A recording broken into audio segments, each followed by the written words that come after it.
Hey guys, it's Amor. I'm back again with another YouTube video. This video I have my glasses on and a button up, so I mean business. No, I'm just kidding. But this video is going to be a little bit different than most of my videos.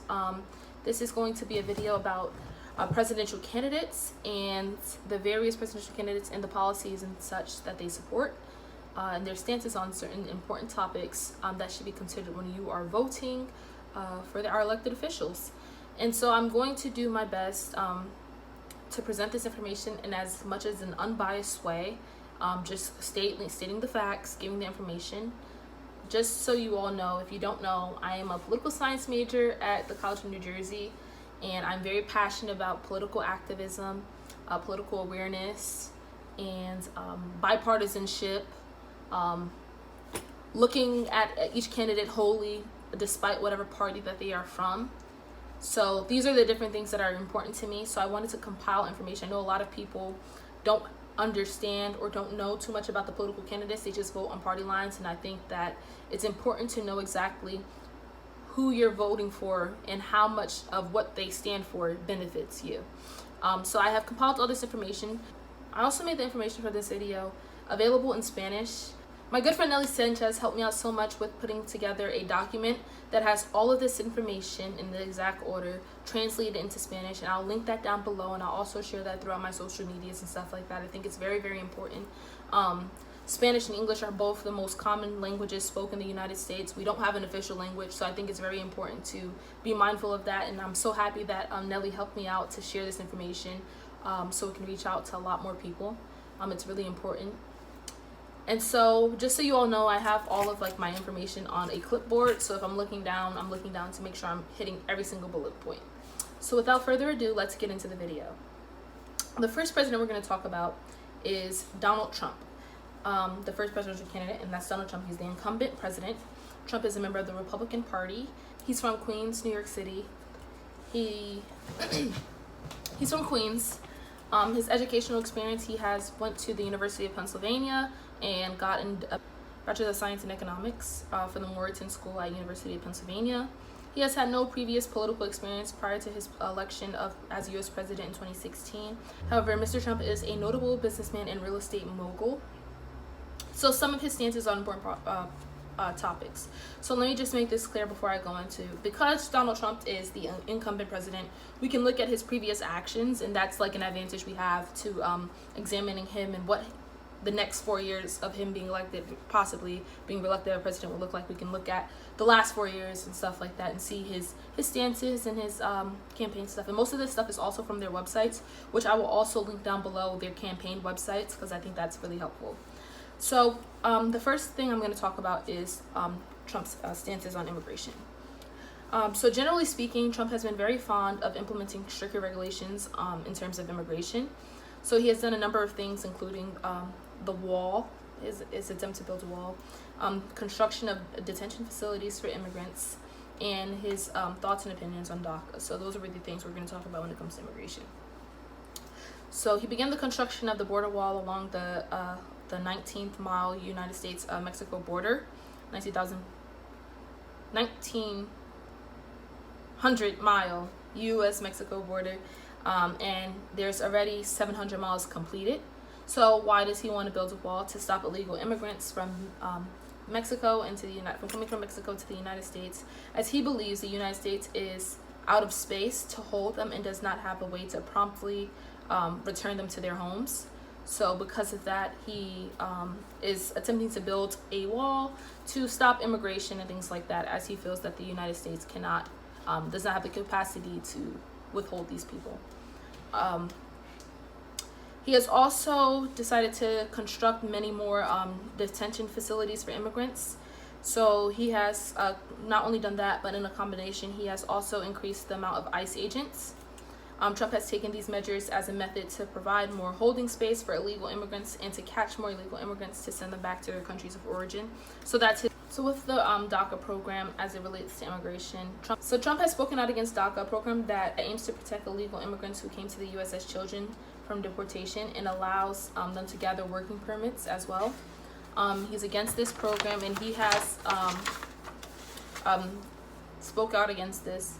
And although he has spoke out against the continuation of DACA, he has offered to make a deal with Democrats and allow those already covered under DACA to stay in the United States, but necessarily to just halt the allowing more people to enroll in that program is what he is seeking to do.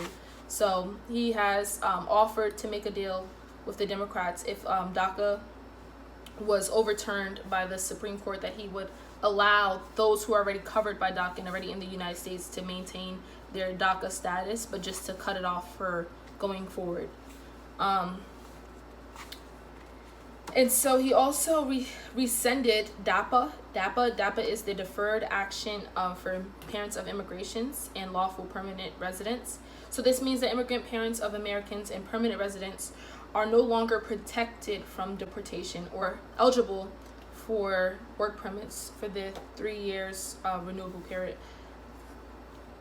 This means immigrant parents of Americans and permanent residents are no longer protected from deportation or eligible for work permits for 3-year renewable periods, as DAPA granted them these rights. So President Trump has rescinded this DAPA program. And then the final note that I wanted to talk about with President Trump and immigration is the Global Compact on Migration. He pulled the United States out of the Global Compact on Migration, limiting the U.S.'s role in supporting refugees. So the next thing we're going to talk about is his stance on abortion.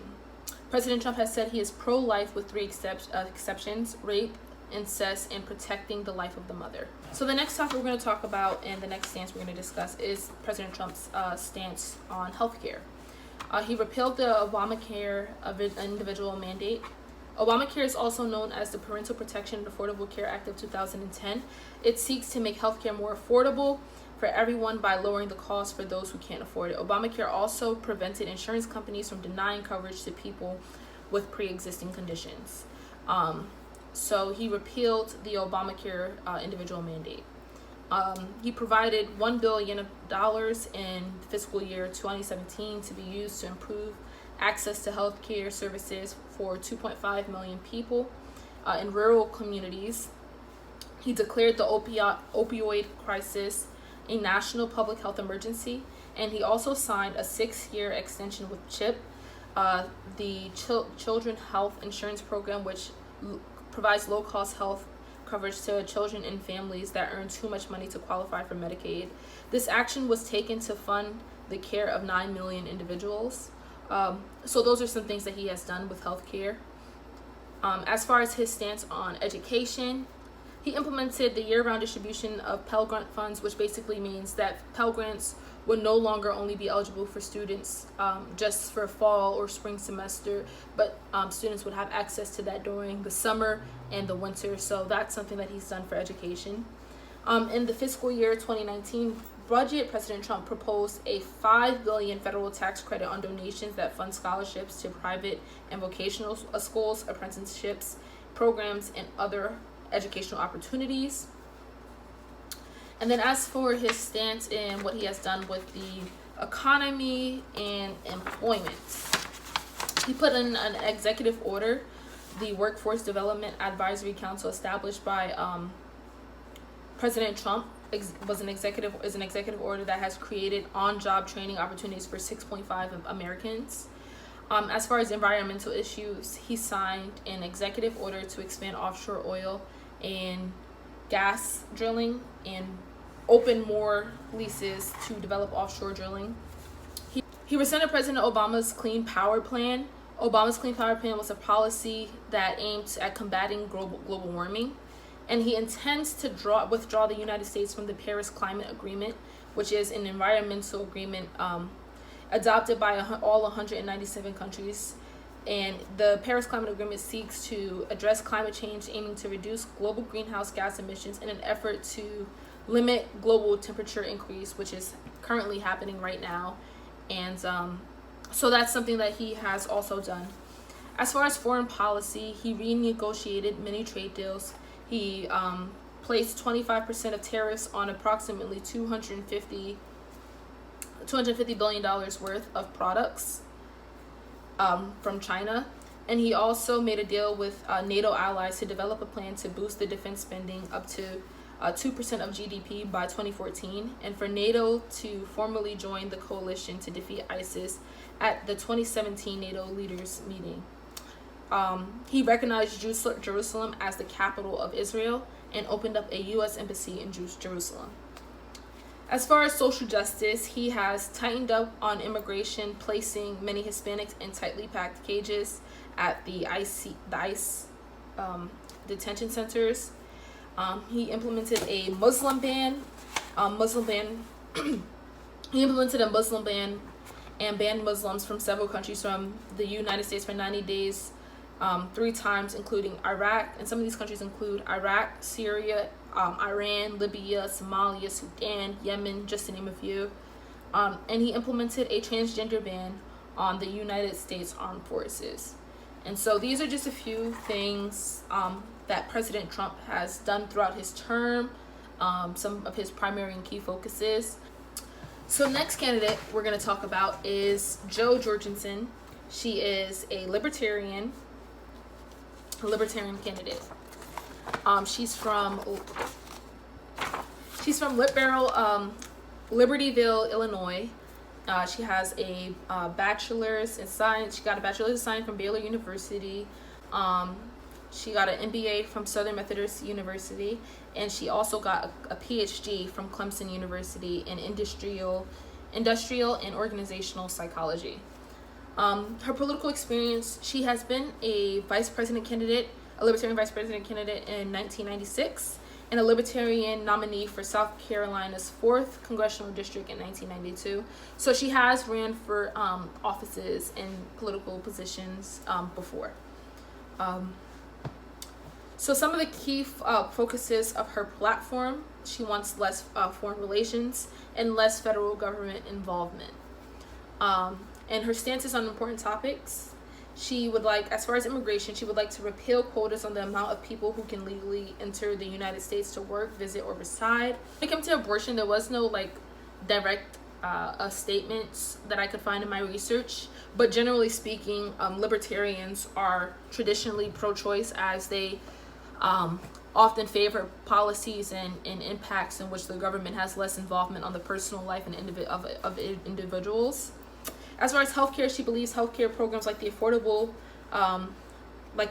Care Act further micromanages doctors and restricts the people's access to healthcare, and that Democrats and Republicans are arguing the same debate.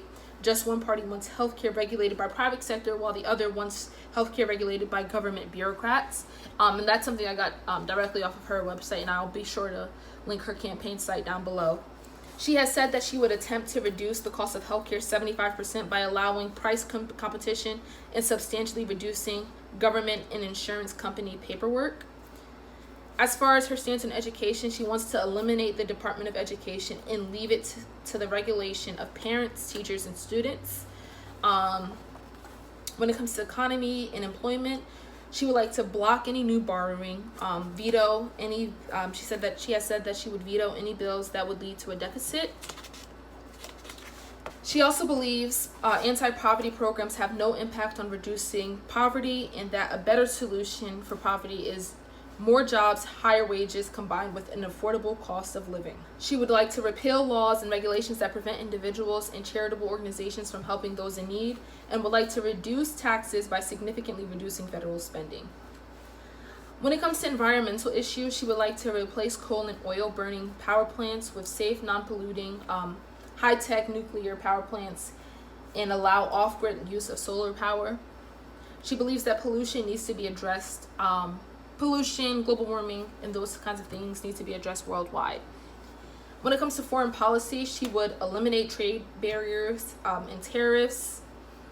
She would like to have the U.S. become an armed and neutral country in terms of war, something similar to sorts of Switzerland. She's against the U.S. Government involvement in foreign wars and would bring home U.S. military personnel stationed in foreign countries. She would not allow the U.S. military to aid foreign governments. And those are some of the things that she finds important, so I included that. And like I said before, this is all on her website. As far as social justice, One of the things that she highlighted for herself as far as social justice is criminal justice reform. She would like to end the war on drugs and would like to pardon those convicted of non-violent, victimless crimes.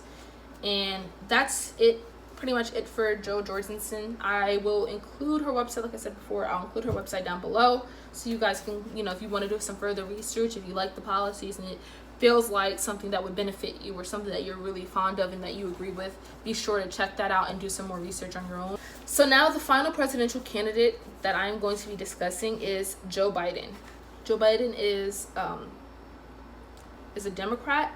He is from Scranton, Pennsylvania. He attended the University of Delaware for his BA, and he got his JD from Syracuse University.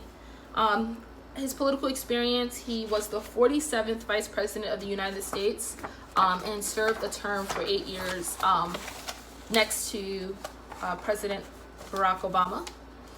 He was a United States Senator for 36 years, so he is the most well-versed as far as political experience. His stances on important topics. So as far as immigration, he plans to take urgent action to undo some of the acts relating to immigration by the Trump administration. He wants to modernize America's immigration system and welcome immigrants into our communities. He would like to reassert America's commitment to asylum seekers and refugees, tackle the root causes of irregular migration, implement effective border screening, and he plans to work with Congress to achieve a number of things relating to immigration. That includes creating a roadmap to citizenship and legal status for unauthorized immigrants who register are up to date on their taxes and have passed a background check. He plans to reform the temporary visa system, to support family-based immigration by preserving family unification as a foundation of the immigration system, increase the number of visas offered for permanent work-based immigration based on macroeconomic conditions, create a new visa system to allow cities and countries to petition for higher levels of immigrants to support their growth, and expand protections of undocumented immigrants who report labor violations. And so that's his stance on immigration. He tends to favor things that are more tailored to making opening up the country more to immigrants and allowing safe spaces and protections for those who may be here illegally. As far as abortion, he plans to expand the access to contraception and protect the right to abortion. With healthcare, he plans to protect and build upon the Affordable Care Act. As I said before, he was on Barack Obama's administration as the vice president for 8 years. So a lot of his policies do tend to want to advance and enhance what the foundation Obama has already laid down. He would like to give every American access to affordable health care and to affordable health insurance. He would like to stop surprise billing by barring healthcare providers from charging out network fees. He would like to limit market power influence in healthcare and increase competition. Limit the launches of prices for prescription drugs with no competition, and also allow customers to buy prescription drugs from other countries. As far as education, he plans to make sure teachers have a competitive wage and benefits. So he wants to make a lot of his policies as far as education goes towards making being a teacher and an educator a more prestigious and more advantageful job. He plans to invest resources for schools, eliminate racial disparities in quality of education based off of location, improve teacher diversity to provide more representative education, plans to provide grants to schools that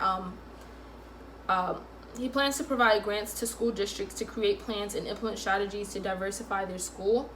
He plans to invest in community colleges and training to improve student successes and strengthen college as a reliable pathway to the middle class, as well as support HBCUs and other minority-serving institutions. So when it comes to the economy and employment, he plans to hold corporate executives accountable for violations of labor law, encourage and incentivize worker unions and collective bargaining, ensure that workers receive pay, benefits, and workplace protections. And then when it comes to the environmental issues, He wants to ensure that the United States reaches a 100% cleaner energy economy and reaches a net zero emissions no later than 2050. Emphasize a global responsibility in combating climate change. So this is a similar concept to what Jorgensen was saying when she said that she believes that climate change is a global phenomenon and it needs to be handled also on a global level. We need buy-in from other countries is what they're getting at. And so he also wants to limit the disproportionate use of harmful pollutants in low-income communities and communities of color. When it comes to foreign policy, there wasn't too much on Joe Biden's campaign site about foreign policy that I saw. And I'll link his campaign website down below. But he said that he wants to protect refugees from war zones. And then when it comes to social justice, the final component, he has a lot of plans for this. He wants to put in place the Safe Justice Act, which should be preventing crime and providing opportunities for all, eliminating racial disparities, and ensuring fair sentences, offering second chances, reducing violence in communities, and supporting survivors of violence. He also plans to create a $20 billion competitive grant to shift states from tailoring towards incarceration, going straight to incarceration, and working more towards prevention of criminal activities and criminal behaviors and all the things of those sorts. He also plans to do so by focusing on managing factors and issues of criminal justice like illiteracy and sexual abuse of women. He wants to expand federal funding for mental health and substance use disorder services and research. And he also plans on opting to mental health care for those who need mental health care, as opposed to just going straight into defaulting them into imprisonment. And so I have sat here and I have spent 25 minutes reading over my notes and my research on the different presidential candidates. And I say all of this to say it's very, very important that when you vote for candidates that whose policies have and policies will best benefit you, that will best benefit others, those that you care about, your friends, the people, those around you, and being sure that you are voting as open-mindedly, as independently as you possibly can. You want to make sure that when you're examining candidates that you are doing so unbiasedly, open-mindedly, independently, and not voting simply off of party line, but voting off of whose policies best fit you, whose policies best benefit you, benefit those around you, benefit the United States, and making sure that you are looking at the candidate wholly, what they plan to do, what they've done, and things of that nature, and the impact that those things have had. So I wanted to put this video together just because I really feel like it's important to know who you're voting for. And a lot of Americans are not politically aware, not informed in any way. Some people don't even know the process of how the electoral college is elected, or you know what I mean? Like, they don't know the certain things that we don't know. That information is just not there. And when we're working to live, we don't really have much time to find this information. So I devoted some of my time to put this video together so that way I could bring the information to you, and you don't have to do any of your own you don't have to take much of your own time out just to sit down and watch this video. I'm also linking down below. If you guys, I really highly encourage you, although I have put together, the key points and the key focuses of the different candidates, I highly, highly, highly recommend that you check out their websites, their campaign websites, which I will link down below, and look more into what they stand for. Although I have given you guys some information, if there's something that you're like, okay, well, I like this, but let me read more into like what this really looks like when it plays out. I think that that's very important, and I will make sure I link down their campaign website so you guys can really evaluate and make sure that you are choosing the candidate that best benefits you, and those around you, those you love, those your friends and family, the United States. You're making sure that you're picking candidates and understanding what they stand for, and what they plan to do, what this world will look like, what this country will look like after their 4 years.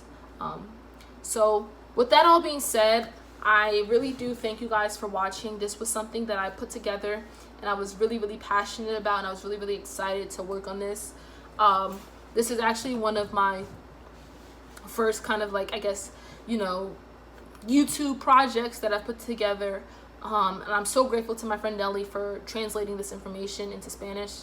I think that's really, really going to be so helpful to so many people and really impactful, and really maximizing the amount of outreach that this information, this important information gets, because a lot of people really, you know, realistically, Americans are not very informed on politics, and if they are informed from one side or the other, but it's very rare that you will have unbiased information presented to you. So I try to do that to the best of my abilities, and if by any chance that I didn't do that, I am sure to link down the websites and the campaign sites of those candidates down below. So thank you guys for watching. Go out, vote. Your vote matters. And let's really make this world a better place. Let's make this United States a more unified place, and a better country to live in, and a amazing place to be. So if you guys like this video, please give it a thumbs up, subscribe. Please share this video to your friends, your family, those who you think may need to see this, who want to get more information, who want to learn more about politics, who want to learn more about the candidates and don't really know what to do or how to get that information. Thank you guys so much for watching. Take care, and have an amazing, beautiful, outstanding day.